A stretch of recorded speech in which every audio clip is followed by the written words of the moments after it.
Hi friends, நேத்து big pass வீட்டிலிருந்து ரஞ்சித் அவர்கள் வெளியேறிட்டாரு. அண்ட் இவர் எலிமினேட் ஆவார்னு எல்லாருமே தெரியும். சோ இந்த வாரம் எலிமினேட் இவர் தான் ஆல்ரெடி. சோ அந்த ஷோக்காக வெயிட் பண்ணிட்டு இருந்தாங்க. பட் அவர் வெளில வர நேரத்துல செம்ம கியூட் மூமெண்ட் அங்க நடந்திருக்கு. ரஞ்சித் அவர்கள் வெளில வந்து விஜய் சேதுபதியை மீட் பண்ண வருவாரு. அப்ப ஆடியன்ஸ் பார்த்து கை காட்டிட்டே வரப்ப சடனா அவர் ஒய்ஃப் அங்க பாப்பாரு. அவர் கொஞ்சம் கூட எதிர்பார்க்கல அந்த மொமெண்ட. அண்ட் ஒய்ஃபை பார்த்துட்டு செம்ம ஷாக் ஆயிடுவாரு விஜய் சேதுபதி. அதுக்கு அவர்கிட்ட உங்களுக்கு ஒரு இன்ப அதிர்ச்சி கொடுக்கலாம்னு நாங்க நினைச்சோம். சோ அதனாலதான் இப்படி ஒரு மொமெண்ட் அப்படின்னு சொன்னாங்க. அதுக்கு ரஞ்சித் அவர்கள் செமையா கண் கலங்கி நிப்பாரு. பட் ரஞ்சித் அவர்கள் உள்ள இருந்திருக்கலாம் இன்னும் ஒரு வாரம். ஃபேன்ஸோட எதிர்பார்ப்பும் அதான். உள்ள நல்லா தான் பெர்ஃபார்மன்ஸ் பண்ணிட்டு இருந்தாரு.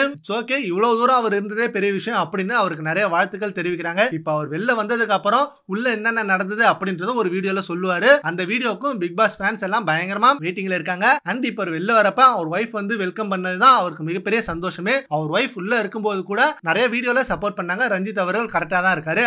அவர் எல்லார்ட்டையும் அப்படிதான் பழகுவாரு. அவருக்கு இங்கிலீஷ் தெரியல, நிறைய பேர் அவரை கிண்டல் பண்றாங்க அப்படின்ற மாதிரிலாம் பயங்கர சப்போர்ட் கொடுத்தாங்க எல்லா வீடியோலும். இப்ப அவர் வெளில வரப்ப அவருக்காக அந்த ஷோவுக்கு வந்து அவரை வெல்கம் பண்ணி ரொம்ப சந்தோஷப்படுத்திருக்காங்க. சீக்கிரமே இவங்க ரெண்டு பேரும் சேர்ந்து பிக் பாஸ் வீட்டுல நடந்த விஷயங்களை ஷேர் பண்ணணும். அந்த வீடியோ பார்த்து பிக் பாஸ் ஃபேன்ஸ் எல்லாம் ஹாப்பியா இருப்பாங்க அப்படின்னு நம்புறாங்க. சரி, ஓகே ஃப்ரெண்ட்ஸ், நேத்து பிக் பாஸ் வீட்ல இருந்து ரஞ்சித் அவர்கள் வெளில வரும்போது அவர் ஒய்ஃப் செம்மையா ஷாக்கிங் கொடுப்பாங்க. அதை பத்தி உங்க ஒப்பீனியனை நம்ம கமெண்ட் பாக்ஸ்ல கமெண்ட் பண்ணுங்க. Thank you friends.